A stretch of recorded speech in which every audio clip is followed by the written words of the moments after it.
Maybe the most powerful message I've heard in this whole transition we've been in the midst of is pedagogies of care.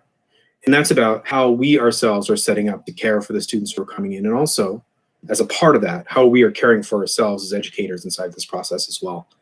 So for many of our students are trapped inside their houses. I shouldn't say trapped.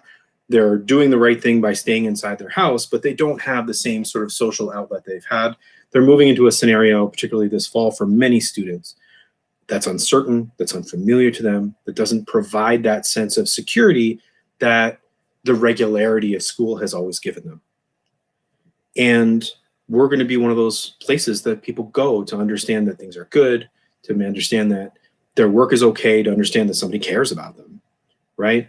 And that care is something that is not just about saying, hey, I care about you. It's about how you send emails, how you try to remind students about the work they're doing, the regularity with which you send messaging out. So if you're teaching a course, you're able to give them a regular message that tells them what's going to be happening that week, how they can be successful that week. Those are all kinds of caring. But part of that too is also about caring for your own well-being, because you're a person too. You've got a life. There's people in your house that you're helping as well. And setting out a social contract for your students to tell them how they can interact with you, when they can get help from you, when they can get access to you, what expectation they have to hear back from you.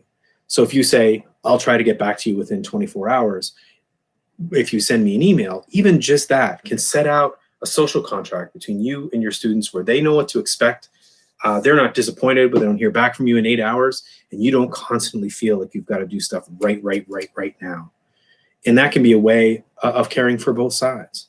So every time you design something, think about, how is somebody going to be able to accomplish this? If that person if you're asking people to do group work, or you're asking them to interview somebody, or you're asking them to do something that requires them, in this context that we're all in now, to interact with somebody else, think about what that's going to be like in their context, right? At the end of the day, pedagogies of care is just thinking about the world through your students' eyes and taking care of yourself at the same time, right? So my advice this summer, take an online course, feel what it's like to go through that, feel the different ways in which you might get frustrated, the ways in which you, the things that make you feel good, the things that make you feel seen, and talk to your other colleagues and other students about that as well. Get a feel for what that's like, and then do that throughout your course too. Just stretch out that feeling of care for them and for yourself. You're going to get better feedback from your students. It's going to be more fun in your course.